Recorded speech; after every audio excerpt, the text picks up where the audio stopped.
Okay, big game tonight in Prince Albert. Western Pizza. No need to cook tonight. It's gross out.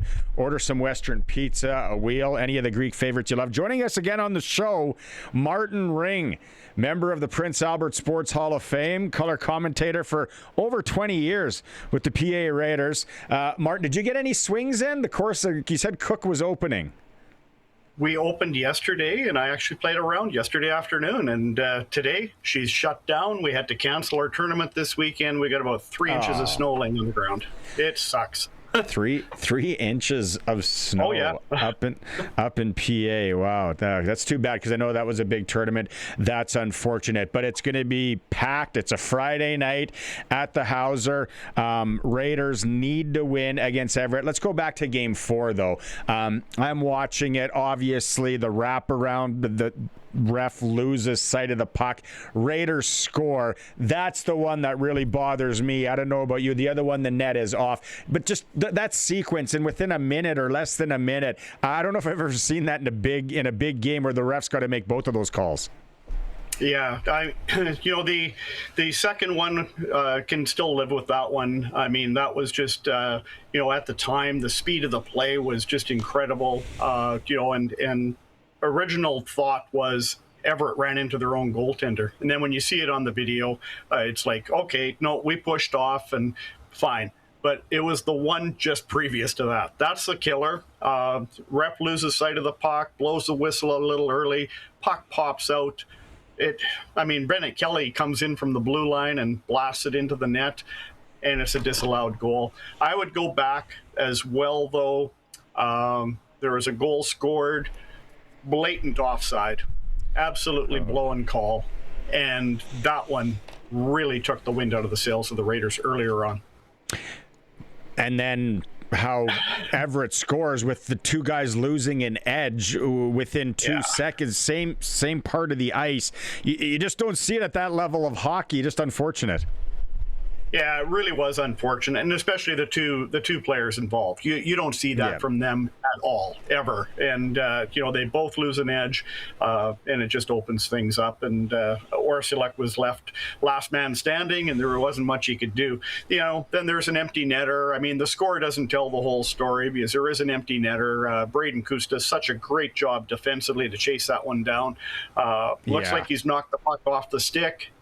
They just can't get it off of his stick, and all of a sudden it's in the net and really seals the deal for Everett. Obviously, the Raiders have their backs against the wall. Yeah, and not to get too generic here, but do the Raiders try and do anything different tonight? Do they change anything up? Or because the games have been so close, although Everett is an amazing hockey team, you and I have talked about that off mic as well. Do the Raiders try anything different tonight, Martin? I don't think so. What I've seen out of this hockey club all year, they're resilient. They bounce back. They've fought through some adversity. Gorzinski was reinserted in the lineup. I'm still not sure he's 100%. He did score a goal the other night, but I'm still not sure he's 100%. I'm curious to see if they don't go back with Connor Howe. He's a young 16-year-old, but you need that grit right now, and you have to dig deep. We've never really been a team that is throwing the lines into a blender. They've never done that. The 3 2-minute media timeouts through a period have really changed the game. That's funny you mentioned that because I remember talking to someone at the Memorial Cup that was going to the Memorial Cup, maybe when it was here and the Pats and Acadie Bathurst. They said that changes the game because your horses rest and you get them right back out. It's almost like minor hockey or senior hockey. It is, so one of the things that Ryan McDonald has done extremely well as the Raiders head coach is he's used the depth. He's had 4 lines, and he's been able to just kind of open the gate and let the next crew out. But when you've got these 2-minute timeouts, now you have to watch and see what the opposition is doing. And when you've got a team like an Everett with the horses that they've got, when you can go back and ride on that horse, give them an extra whip, and away they go. 2 minutes is a long time to rest up, and vice versa. I mean, it should work in favor of the Raiders, but they've been a team that has been used to cycling through those 4 lines. I don't want to bury the lead here, but let's be honest.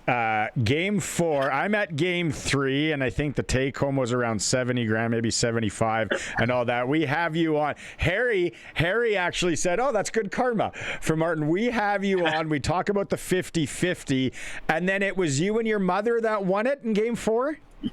Yes, it was. I have to admit, I mean, cat's out of the bag.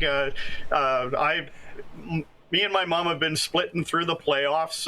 Mom was buying $10 tickets. I said, listen, that's not going to cut it. We got to get the $50 tickets. And she says, well, I can't do $50 a game. I said, that's fine. We'll split it. We'll go 25 each game. I bought the ticket on Wednesday night, and Mike Sissons is behind me in the press box or the broadcast booth, and we go to our last media timeout, and he taps me on the shoulder. Buy a ticket tonight, Marty? I said, yeah, I did. Here. It was pretty funny. $65,000. It's pretty good. What are the plans?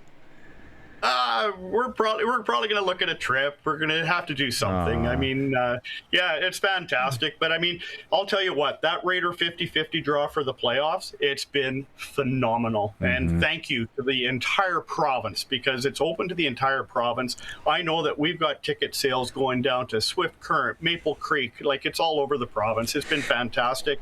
I think Raider fans are going to have to bone up next year and maybe purchase some tickets for Swift Current and Moose Jaw when their 50-50s go up. There we go. That's right. Pay it forward. No, I got the text message. I got the text message, came in about an hour ago. Just the reminder, because I've already bought. Hey, get your Raider 50-50 for sure. You got to be in the mixer.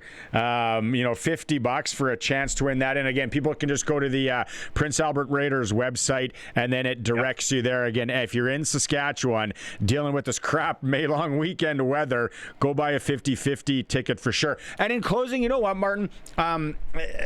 Not to be a Nostradamus or think this feels like one of those games though that the series hockey, it's so tight, and then all of a sudden one game it's just like, well, how did it just snowballs and there's some sort of blowout, hopefully on the Raiders side. I'm still thinking we might be in for one of those.